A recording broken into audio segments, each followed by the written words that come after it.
Hello students, एक बार फिर से आपका स्वागत है डिजिटल इलेक्ट्रॉनिक्स सीखने की इस सीरीज में। आज हम लोग सीखने वाले हैं फुल एडर सर्किट के बारे में। तो फुल एडर सर्किट क्या होता है? The full adder adds 3 single binary bits. जो फुल एडर होता है वो 3 बाइनरी बिट्स को ऐड कर सकता है। अब इसे अगर हम एग्जाम्पल से समझें तो देखिए कैसे आएगा। 1 1 एक ही हो गया हमारा, यहाँ पे ले लिया मैंने 0 1। अब हमको इसको ऐड करना है, तो मैं बाइनरी के अकॉर्डिंग ऐड करता हूं। तो 1 और 1 क्या आता है? 1 0 होता है। यानी कि जब भी हम 1 में 1 ऐड करेंगे तो हमारा जो आंसर आता है 1 0 होता है। अब यहाँ 0 क्या हो गया? 0 तो सम हो गया। ये जो 1 आया है, इस 1 को हम लोग यहाँ पे क्या बोलते हैं? ये जो 1 होता है इसको बोला जाता है कैरी फॉरवर्ड, क्योंकि ये क्या होता है? ये नेक्स्ट वाले स्टेप पे ऐड होने का काम करता है। इसको कैरी फॉरवर्ड या कैरी आउट नाम दिया जाता है, क्योंकि ये जो 1 है ये यहाँ नहीं लिखा जाता है। ये 1 यहाँ से क्या करता है? शिफ्ट कर जाता है, और शिफ्ट करने के बाद क्या हो जाए, जो हमारा नेक्स्ट स्टेप है यानी कि ये 0 और 1 इनके साथ ऐड हो जाता है। तो अब ये 1 यहाँ से शिफ्ट होके कहाँ चला जाएगा? इधर चला जाएगा। तो यहाँ पे शिफ्ट होने के बाद अब ये जो 1 होगा ये इसी नंबर का हिस्सा बन जाएगा। तो अब यहाँ टोटल बिट्स कितने हो गए हमारे? 3 हो गए।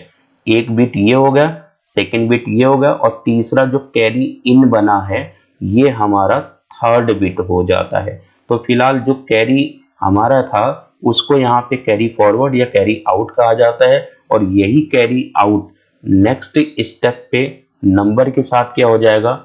इन हो जाएगा। यानी कि उस पर्टिकुलर जो हमारे 2 नंबर हैं इनके साथ में इनपुट कर जाएगा और इनके साथ ही जुड़ जाता है। तो यहाँ पे इसको क्या बोलते हैं?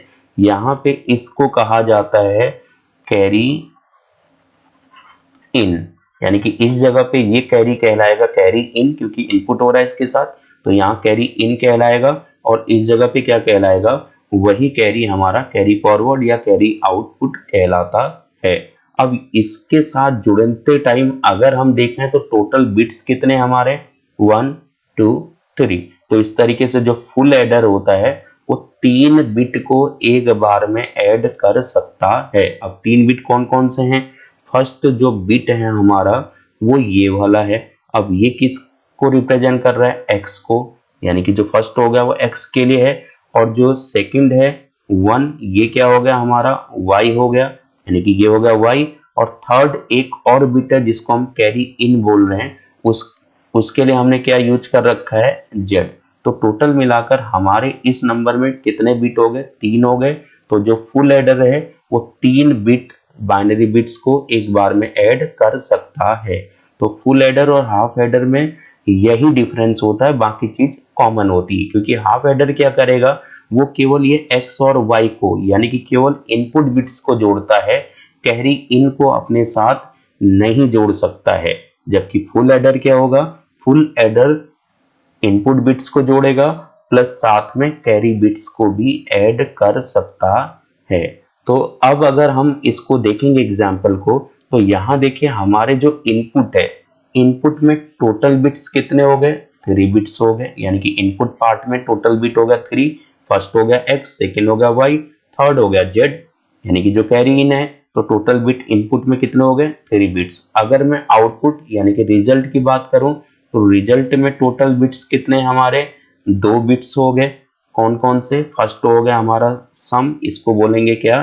सम कहा जाता है। और जो सेकंड वाला आता है वो क्या कहलाता है? कैरी फॉरवर्ड या कैरी आउटपुट बिट्स। तो यहाँ पे कितने बिट हैं? 2 बिट है। यानी कि जो आउटपुट सेक्शन है उसमें 2 बिट्स हैं, और जो इनपुट सेक्शन है उसमें 3 बिट्स हैं। तो यही हमने ट्रुथ टेबल में आपको दिखाया। देखिए जो इनपुट पार्ट हो गया वहां 3 बिट्स हो गए। फर्स्ट एक्स हो गया, सेकंड वाई हो गया, थर्ड हो गया जेड। और जो आउटपुट है उसमें कितने बिट हैं? 2 बिट होते हैं। तो यहाँ पे फर्स्ट हो गया एस और सेकंड हो गया सी। तो एस मीन्स है सम और सी मीन्स है कैरी आउट। अब अगर हम लोग ट्रुथ टेबल को फिल करेंगे तो कैसे करेंगे? देखिए, तो मैं फर्स्ट 4 प्लेसेस पे 0 रखूंगा, फिर नेक्स्ट 4 पे 1 हो जाएगा हमारा, यहाँ पे 00 11 00 और ये हो जाएगा 11। तो ये आ जाएगा 0 1 0 1 0 1 0 1। तो ये जो ट्रूथ टेबल है ऑलरेडी मैंने फिल करना ये पहले ही बता रखा आपको। अगर किसी को स्टूडेंट्स को ये कॉन्सेप्ट क्लियर ना हो रहा हो तो डिस्क्रिप्शन में देखेंगे हमारा लॉजिकेट लेसन का लिंक लगा हुआ होगा, आप वहां से जाकर उस टॉपिक को क्लियर कर सकते हैं। अब अगर मैं इसको सम करता हूं तो देखिए क्या होगा, 000 है, इन तीनों को आपस में जोड़ना, देखिए 0 0 0। अब तीनों को जोड़ा जाएगा तो आंसर क्या आएगा 0। तो अब 0 क्या होगा, सम हो गया, लेकिन कैरी बिट कुछ भी नहीं है तो इसको क्या अज्यूम कर लूं मैं 0, क्योंकि 0 से कोई फर्क पड़ने वाला नहीं है। तो यहाँ कैरी बिट हो गया हमारा 0 और सम हो गया 0। नेक्स्ट है 0 0 1 0 0 1। अगर मैं तीनों को ऐड करूंगा तो आंसर क्या आएगा 1, कैरी बिट कुछ नहीं है तो क्या मान लिया जाए 0, तो कैरी होगा हमारा 0, आंसर आ गया 1। अब अगर मैं इसको ऐड करता हूं तो नेक्स्ट क्या हमारा 0 1 0, तो मैं तीनों को ऐड करूंगा तो आंसर आएगा 1, कैरी बिट कुछ भी नहीं है तो क्या मान लिया जाए 0, तो ये आंसर 1 आ गया, कैरी बिट हो गया हमारा 0।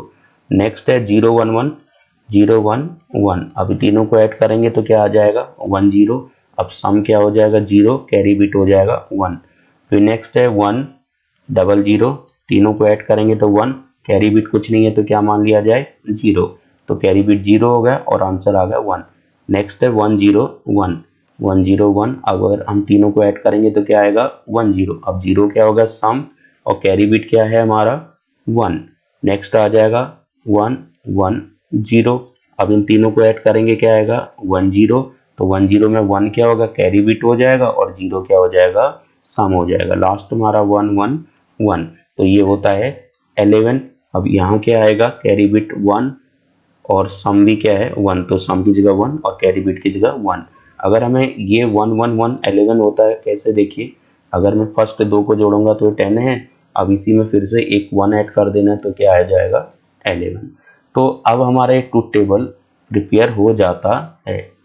तो हम पूरी ट्रूथ टेबल को देख रहे हैं तो हमें क्या मिल रहा है, देखिए यहाँ पे 3 इनपुट हैं। अगर मैं ब्लॉक डायग्राम बनाता हूँ फुल एडर का तो क्या होगा, 3 इनपुट हो जाएंगे।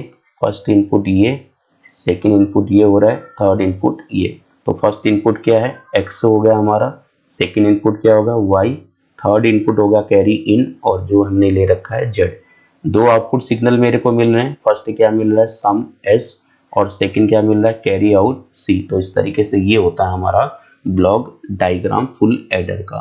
अब अगर मैं इसका एसओपी इक्वेशन बनाता हूं सम के लिए तो मैं यहाँ पे बना रहा हूं एसओपी इक्वेशन फॉर सम। अब एसओपी मीन्स क्या है, sum of product. Sum of product means sum of min terms. अब मिन टर्म क्या होता है, मल्टीप्लीकेशन ऑफ वेरिएबल्स।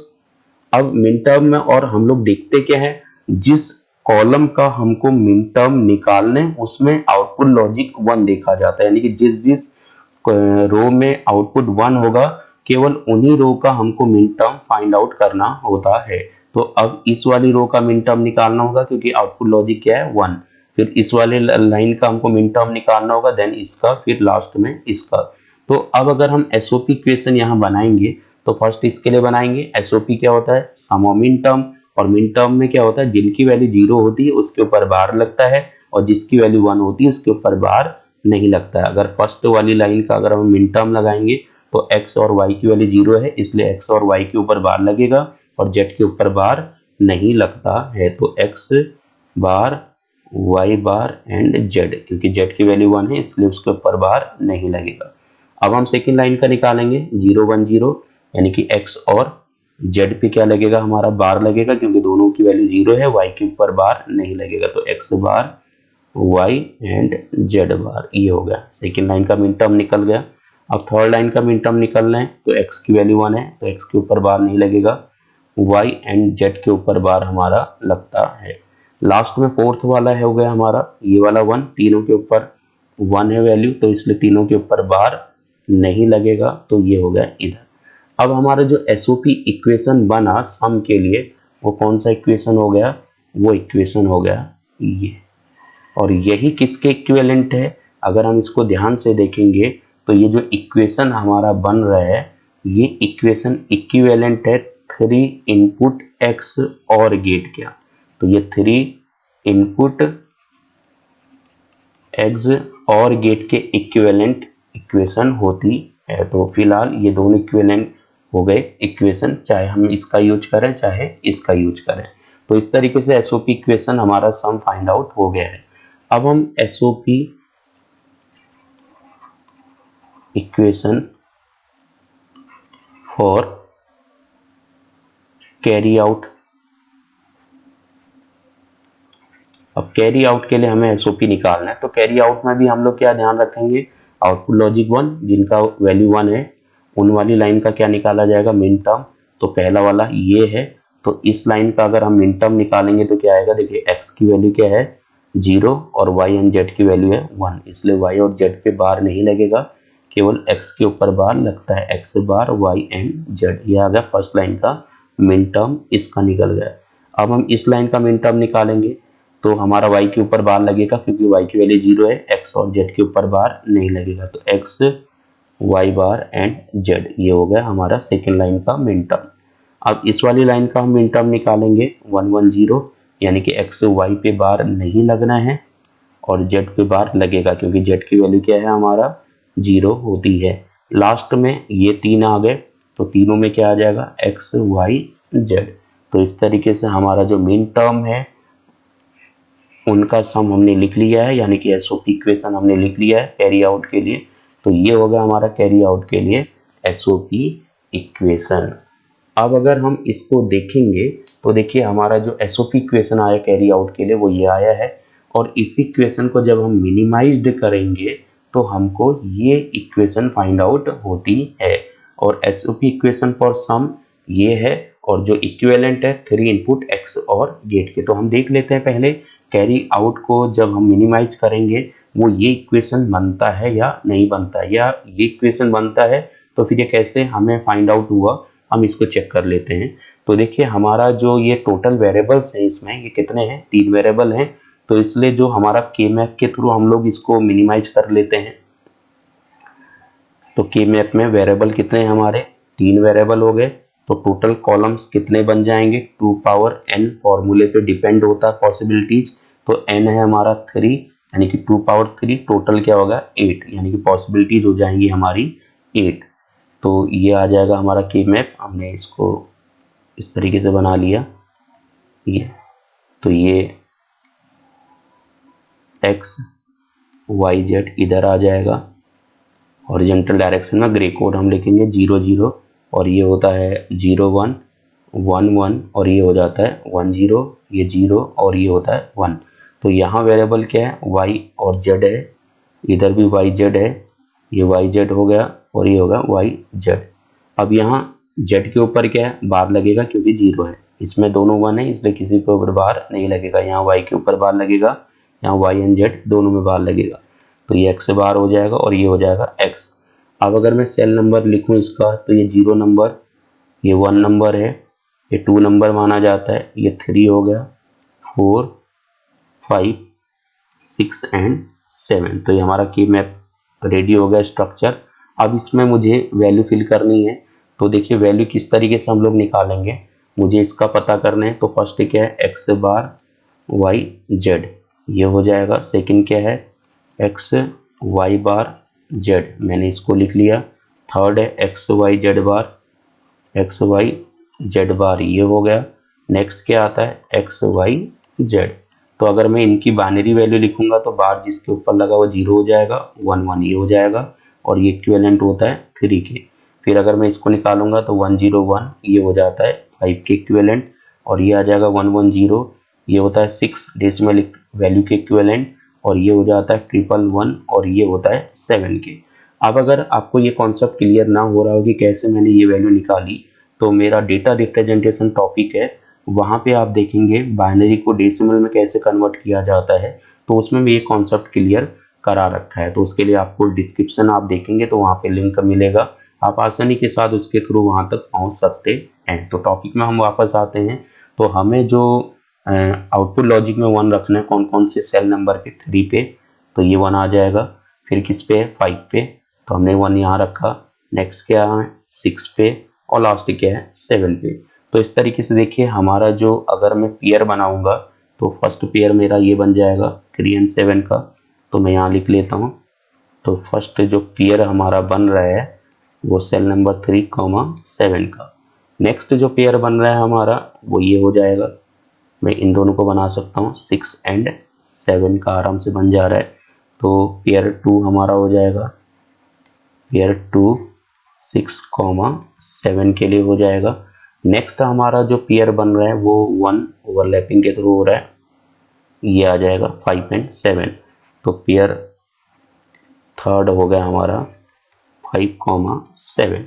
अब अगर मैं इसको मिनिमाइज करूंगा तो क्या आएगा, देखिए जब भी हमारा पेयर बनता है तो पेयर क्या काम करता है, एक वेरिएबल को स्किप कर देता है, यानी कि एक वेरिएबल हटा देगा। तो टोटल वेरिएबल कितने हमारे 3 है, तो 3 में से अगर एक हटाएगा पेयर तो कितने बचने चाहिए, 2, यानी कि आंसर हमारे 2 वेरिएबल्स में आना चाहिए। तो पेयर 1 में देखिए कौन सा है, 3 एंड 7, तो 3 एंड 7 में क्या होगा, वाई जेड दोनों जगह यूज होगा, तो ये होगा वाई जेड। तो ऑलरेडी 2 हमें मिल गए, तो इसलिए अब तीसरा हमें सर्च करने की रिक्वायरमेंट नहीं है। अब अगर मैं 5 एंड 7 को देखता हूँ, देखिए 5 एंड 7 को पहले इसको देख लेते हैं इधर से। तो x क्या हो गया, 5 एंड 7 में कॉमन हो जाएगा क्योंकि x 5 में भी यूज होगा एंड 7 में भी। अब ऊपर से अगर हम देखते हैं तो यहाँ क्या है, देखिए z इधर भी यूज होगा 5th वाले में और 7th वाले में भी, तो ये हो जाएगा x z। अब अगर हम 6 और 7 का निकालते देखिए तो यहाँ पे x दोनों में कॉमन हो जाएगा, जो 6 में भी यूज हो रहा है एंड 7 में भी। ऊपर से देखते हैं तो हमारा क्या है, y जो दोनों जगह पे कॉमन होता है। अब इसके अकॉर्डिंग अगर मैं इक्वेशन बनाता हूं तो हमारा इक्वेशन क्या हो रहा है, Y Z plus X Y plus X Z. तो ये हमारा फाइनल इक्वेशन हो गया। और ये इक्वेशन कौन सी है, मिनिमाइज्ड एक्सप्रेशन है किसका, कैरी आउट का। देखिए यही सेम आ रहा है, एक्स वाई ये हो गया, नेक्स्ट है वाई जेड तो ये होगा वाई जेड, और फिर है जेड एक्स तो ये हो गया जेड एक्स। तो इस तरीके से देखिए इस इक्वेशन को हम लोग इस प्रोसीजर का यूज करके आसानी के साथ में मिनिमाइज कर सकते हैं। तो ये हमारा इक्वेशन मिनिमाइज्ड हो गया। अब हम क्या काम करेंगे, इसका लॉजिकल डायग्राम बनाते हैं। तो यहाँ पे टोटल हमारे इनपुट कितने हैं, 3 है। तो फर्स्ट हो गया x, सेकंड हो गया y एंड थर्ड हो गया हमारा z। तो पहले हम लोग क्या बना लेते हैं, पहले सम के लिए क्रिएट कर लेते हैं। 3 इनपुट XOR गेट है, तो एक इनपुट हमारा इससे आ जाएगा, सेकेंड इनपुट हमारा y से है, थर्ड इनपुट हमारा z से है, और तीनों पे क्या लगना है, XOR गेट लगना है। तो ये XOR गेट हमारा ऐसे हो जाएगा। तो मैंने ये बनाया, तो ये 3 इनपुट हमारे फर्स्ट x से आया, सेकेंड y से आया एंड थर्ड क्या आ जाएगा, z से आएगा, और ये तीनों मिलकर क्या बना रहे हैं, सम। तो ये हो जाएगा हमारे सम के लिए, और आउटपुट में आ जाएगा x XOR y XOR z। तो ये हमारा इक्वेशन हो गया, सम के लिए डायग्राम रेडी हो गया। अब अगर मैं कैरी आउट के लिए बनाऊंगा तो क्या है, कैरी आउट में इसके अकॉर्डिंग कर रहा हूँ। 3 एंड गेट हैं, तो फर्स्ट x और y से है, तो मैं x से ये ले लेता हूँ कनेक्शन। तो मैंने ये x से ये आ गया हमारा, ये x से।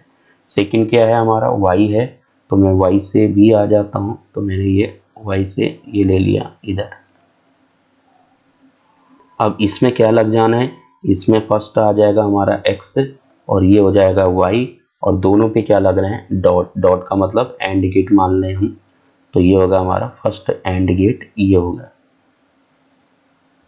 तो अब यहाँ पे क्या हो गया, x डॉट y, तो ये फर्स्ट एंड हो गया। सेकेंड वाई जेड है, तो वाई जेड मीन्स एक हमारा ये y से ले लें हम इनपुट, तो y से ऑलरेडी हम यहाँ पे ले रखा हमने, देखिए y से कनेक्शन आया है, तो इसी को हम कंटिन्यू कर लेंगे। तो ये आ जाएगा हमारा, यहाँ से हम इधर ये कर लें, फर्स्ट y से आ जाएगा, सेकंड क्या है हमारा z, तो z वाला हमारा ये है, तो मैं इधर से कनेक्शन ले लूँ तो ये आ जाएगा हमारा z। तो ये z हो जाएगा, और दोनों के बीच क्या है, एंड गेट, तो यहाँ बन जाएगा एंड गेट। तो अब इसमें अगर हमारा ये आ गया y से, तो ये होगा y, क्योंकि y से हम कनेक्शन लिए हैं, और सेकेंड आ जाएगा यहाँ z, तो ये z वाला हो गया, तो आउटपुट आ जाएगा y डॉट z। अब नेक्स्ट हमारा फर्स्ट एक तो हमने z से लेना है, तो ये z वाला हमारा ये हो गया, तो हमने ये z से इनपुट ले लिया। सेकेंड हमें किससे लेना है, x से, तो हम x से यहाँ तक लाए हैं, तो इसी को हम कंटिन्यू कर देते हैं, ये आ जाएगा, इधर से ये हो जाएगा, और ये अब ये तीनों इनपुट होके इसमें आ जाएंगे, और यहाँ क्या बनना है, एंड गेट, तो ये इसमें ऐड हो जाएगा, ये हमारा एंड। तो फर्स्ट क्या है z, और ये क्या हो जाएगा x, और यहाँ से एंड का आउटपुट ये मिलेगा, तो ये आ जाएगा x डॉट z या z डॉट x, हम किसी को भी पहले लिख लें। अब ये तीनों किस में ऐड हो रहे हैं, प्लस लगा है, तो यानी कि और गेट में, तो यहाँ से ये और ये, तो ये तीनों ऐड होके हमारा और गेट के अंदर इंटर हो जाते हैं, तो ये हो जाएगा और गेट।